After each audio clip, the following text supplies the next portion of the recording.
Since our appearance on Islam Channel, Living the Life, so many people have asked us, well, where is the interview? So, have a watch. We've also been invited back to the Islam Channel, so we're really looking forward to another interview on several of their programmes. So, watch this space. For now, have a little look at the interview. Living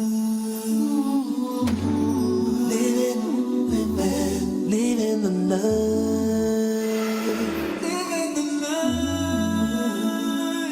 Living the life. Living the life.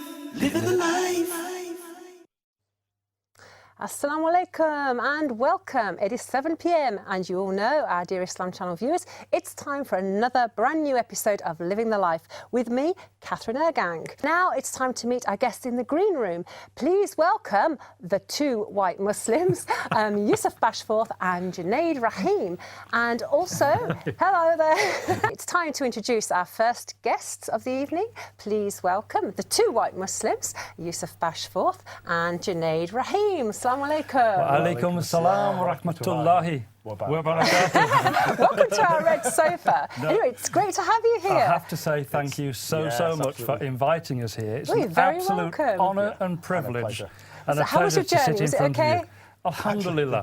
Alhamdulillah. It was good, thank you. Yeah, Now, sailed down the motorway, no problem. You're lucky today because I got a bit stuck. But anyway, alhamdulillah. So you are known as the two white Muslims. Yeah. And why is this? And how did you become the two white Muslims? Brother Yusuf. I think quite simply because that's what we are. Right. We're Muslims. We're white British. We've toured up and down the country in our daily lives doing our work. We've attended many different masjids along the way. Every time we go back to a mosque, we are affectionately referred to as the two white Muslims, where people will say, oh, you know, it's Junaid and Yusuf. You know the two. It's the two white Muslims. So it's never bothered you that title? No. Far from it. Not at all. And it's something that actually is we're affectionately known as the two white Muslims. So we've actually embraced that and adopted that as kind of a working title and a working image. Now, have you been a Muslim for a long time, Yusuf? Okay, 26 years. Wow. Mashallah. That's even longer than me. Mashallah. But how did that come about? Because I expect in those days it wasn't such a common thing to do. We didn't hear about people becoming Muslims there. Oh, thanks. I'm sorry, I didn't actually mean it like that, but you know. You make me feel so old. I suppose and wise, that's because I am wise. Yeah. Junaid, first of all, I think actually we'll get Junaid's first experience of a mosque.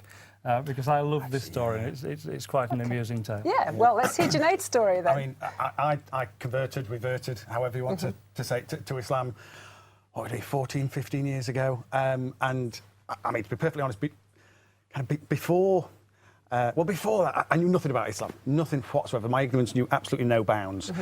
So I wanted to learn more. I'd been introduced to things, I'd learnt a little bit, and I wanted to know more. So I thought, right, I suppose the best place to go would be a mosque. So did you know Muslims around you in your community at all? Not at all. Just literally through circumstance, I bumped into a few Muslims. It happened to be during Ramadan. I picked up on the fact that they weren't eating or drinking, which I found quite unusual, and I just asked them a few questions and they would answer and explain, and that would lead on to more questions, and then before you know it, I'm sapping them for every piece of information that I possibly can. So Jesus was a prophet? What do you mean Moses is part of it? Because it's all very, very intertwined. new. Yeah, yes. Absolutely. Yeah. It's so intertwined, and it's so much a part of what I already knew as a Church of England Christian. You had a sense of religion. Absolutely, yeah. And that had been quite strong throughout my family through all of my life and growing up. It reached a point where I thought, I need to learn more. I really must go to a mosque. Yeah. So I got in my car, and I'm Sheffield born and bred. I live elsewhere now, but was in Sheffield at the time, and drove to what I thought was the nearest mosque, and it was in the evening time, but drove up and drove along, and there was a lot of people about, and I suddenly felt very white and very nervous, and so I drove past and thought, I'll get it on the next run, and turned around and drove past and went past again, and then kind of chickened out and thought, I know, I'll come back Friday lunchtime. It won't be busy then. Which just demonstrates my ignorance. So I came back on Friday lunchtime to find it obviously heaving, and just thought, I'm going to have to grasp the nettle and go in, but it was, the start of a wonderful journey. The worshippers welcomed you there. Oh, is that it was right? incredible, absolutely incredible. I mean, of course, the first reaction is that they think I'm there to check the fire escapes. You know what I mean? And then I said, "What's this guy doing here?" Yeah, exactly. Yeah. And then I said, well, actually, I'm really interested in Islam. I'd like to know a little bit more. And it was like, boom, the cake came out, and the tea, and the the hospitality, biscuits, and, mashallah. Sinead, incredible. I told you before, you have to be very careful saying boom. Yes, absolutely. And so, it was just a phenomenal reception, and I categorise it now that I ask question after question after question after question, and I think I was looking for the flaw. Yeah. I think I was looking for the reason not to do it, and it's such a beautiful, perfect religion that I wasn't able to find the flaw, and that to me was, well, this is what I have to do. That's very interesting. Yes. This It was actually similar to me as well. When I first became Muslim, I was looking for the flaw because, with so many other religions, you keep finding the flaw. You keep finding something. You think, well, that's not right. That's not right. But Islam, alhamdulillah, is very, very different. Yeah. Alhamdulillah, it works and it's perfect, mashallah. Yeah. Is this a similar experience? Was this a similar experience for you yourself? Similar. I was born and raised as a Roman Catholic. So I went to Catholic schools, I went to church every Sunday, I was an altar boy, my uncle was a parish priest. So I was very much practising as a Christian. As my life progressed, I kind of found myself distancing myself a little bit from the church. Later on in life, when I was 28 years old, and I'm giving my age away now, when I was 28 years old, just 3 years ago, just 3 years ago, I found myself working in an office in Bradford, and I think the viewers will probably guess the rest. I talked to Muslims.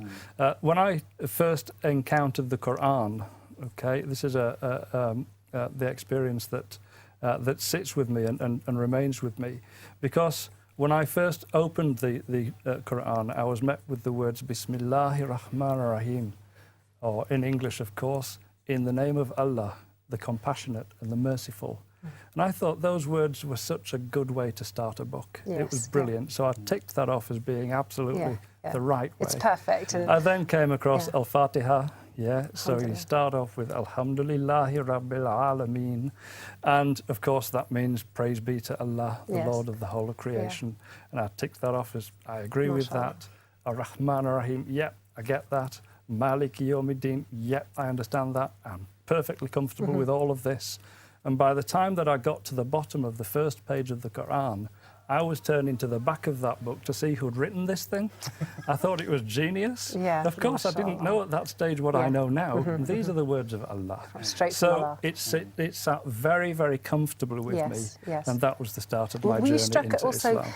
The quality of the language, not just the meaning, but the actual sort of like the way the words sort of rhyme and flow and just fit beautifully together? It's something that you feel. You don't just say the words, you feel the words. And it's almost like your soul is at peace and at rest with those words as they're coming out. I mean, even though I'll admit to this day that my Arabic is often spoken with a Yorkshire accent, which a lot of people find quite amusing. It's not easy. It's not easy at all. But that was my journey into Islam. That's how I found my way. So you two met each other, I presume, was it a masjid or a work event later on? It was actually, yes, I was Sheffield born and bred. I then moved into another city, and as you tend to do, you move on a Friday. So we've got a lot of the things out the way, got a lot of the things moved. I think, right, I need to go and find the local masjid. I need to go find the local mosque. So Friday evening, went out and actually spotted a mosque. I thought, oh, brilliant! I'll go to that one, and then actually drove past the car park. Thought, I'll go to the bottom of the street and got to the bottom of the street, and of course there was another mosque. Yeah. Thought, I'll just go in this one. And it was one of those things, we're not sure if it was the best or worst decision of our life, because that was where I met Yusuf. I went in all sheepish, as you do, I don't know anybody, sit down, and then he came and sat next to me and gave salam, and then said, I'm the only white Muslim in it. What are you doing here? This is my mum. Yeah. Literally from that second, we've been inseparable. He's mashallah. I've been trying to shake him off ever since, Oh. but I am very needy. And so I presume you met then other reverts as well. Yeah. And so how did you come to this, the project that you've got now, which is actually called The Two White Muslims? And it's a set of YouTube, it's a YouTube channel, is that right? It is. Could you tell us a little bit about this and why you have set this up? Okay. Shall I do this bit? Of course, yeah. Okay. So when I watch the news, mainstream news, and read the newspapers and hear people talking about Islam, I don't recognise it. I don't recognise it as the religion that I follow and the one that I practice. As we've just said, we weren't born into this religion. We chose it, and we chose it having looked hard at it and studied it and understood it. So when I hear the rhetoric that's preached out there and try and compare that with the faith and religion that I understand, it's totally different. And I don't like what's being said. And I don't like the viewpoint that the mainstream population and the view that they've got on Islam. I think that societies are broken and societies need patching up. And the lack of understanding out there is something that we can do something about if we choose to do something about it. So Junaid and I got together and decided, in our infinite wisdom, we decided that we wanted to change the world. Now, start small. That's Start with small aim. We'll just change the world. Work up from there. Yeah. So how do you do that? Well, you do that in small steps. So we embarked on a project to dispel the myths and to change people's understanding of what this beautiful faith is and give them an opportunity to understand in their own time by watching a series of simple videos. So we've put together 21 simple videos that cover what is Islam, who is the Prophet Muhammad sallallahu alaihi wasallam, who is he, what happens in a mosque, what are prayers all about. Every topic of Islam is covered in these 21 videos, each of which is 3 to 5 minutes long. And it just gives people an opportunity to come and learn more about what this beautiful faith actually is, rather than the understanding that they've got. So it's like a dawah project, but a little bit different. In what way have you made it different? Because when I saw it, I noticed straight away, for example, it was very clear. And you seem to have not used so many Arabic words and emphasised British culture. Was that your intention?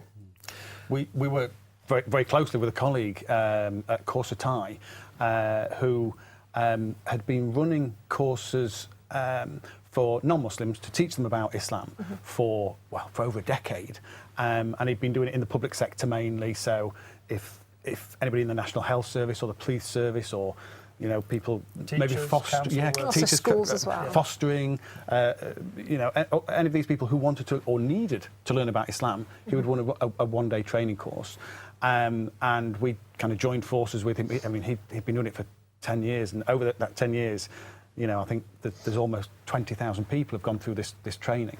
And we joined forces with him some time ago, and it just kind of, on a daily basis, you can go and maybe meet 30 people. But if it's online, you can touch the world. You can put the message to everybody, and people can view it at their leisure. They can view it whenever they like. They can keep viewing it if they forget. Knowledge depreciates over time. And we were just very conscious that people tend to fear what they don't understand. If we can help them understand that, that has to help. And so, working very closely with Corsa, we put together these videos, and we actually initially created a website called In Islam, just because I don't know what it is about. You might have the same issue that as soon as people realise that you're Muslim, they start asking loads of questions, and they always start by saying, "So in Islam, And then another question. And so in Islam, Yes. and then we would respond in And the kind. answer, of course, is, Yeah. Well, in Islam. it's like this. And so the course we put together was called In Islam, and it's everything about living within Islam, living within your heart and within every facet of your life, every facet of your being. And yeah, we put it into a training course which is available at www.inislam.co.uk, and it has the questions in between, and it's fully certified, and people can use it towards the continuing professional development and utilise it to tick boxes at work. And then we thought, actually, that's very formal. It's great that it's out there, but perhaps we could do it slightly less formally. And yeah, we adopted the moniker Two White Muslims and put these things online. We've created a YouTube channel under the Two White Muslims because we thought, I don't think people forget that as a name. No, it sticks out.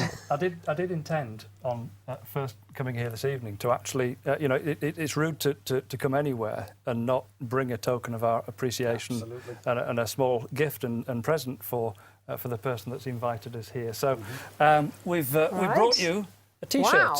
Now, Here we have lovely picture of both of you there. I wonder if that can be seen out there. I'm not sure that so. it Yes, can. yes, we can see it there on the screen. And So- I'm presuming that's Junaid behind a lovely cup of tea there. Yes, it Just is. thinking my cup of tea. And it's It's making me quite thirsty. reading a book called The Quran Made Easy, which is perfect for me.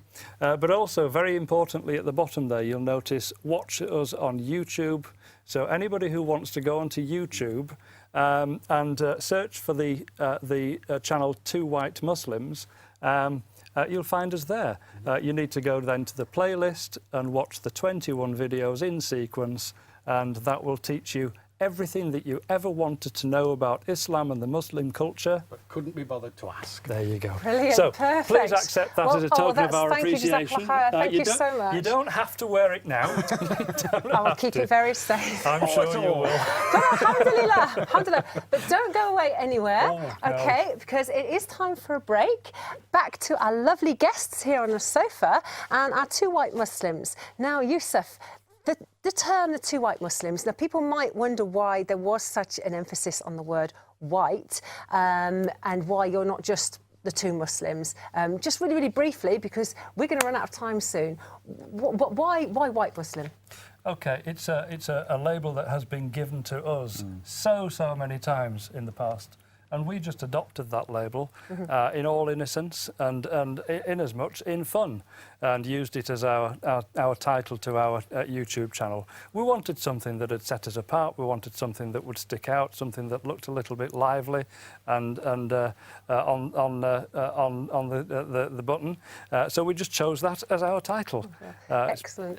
And so you do have a Twitter page or a Facebook page for our viewers to get in touch with? To be honest, when you're at my age, the social media zones are not so easy to get into. I have got my daughters on the case. Excellent. Watch this space, inshallah.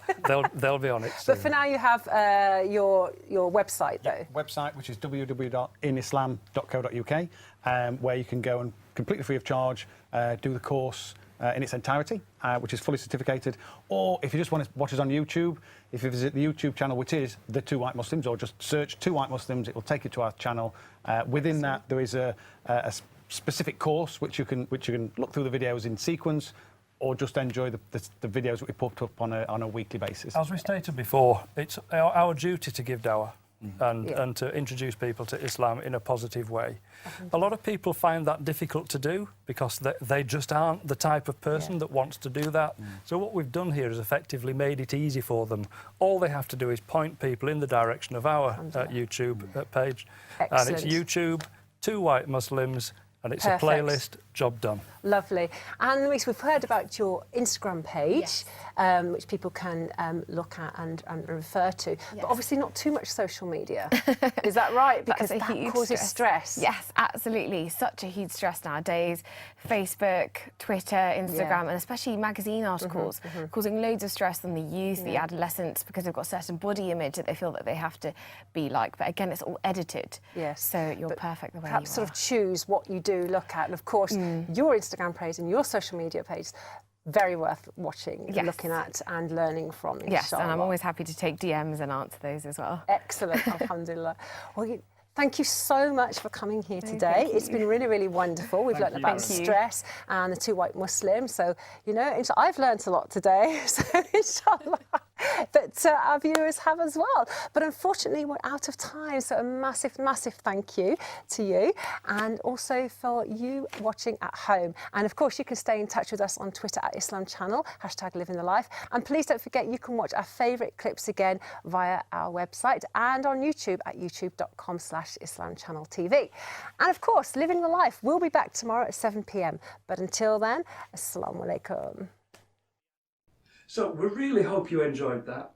For the 21 video series, everything you ever wanted to know about Islam and the Muslim culture, but couldn't be bothered to ask, click the link in the top right of the screen.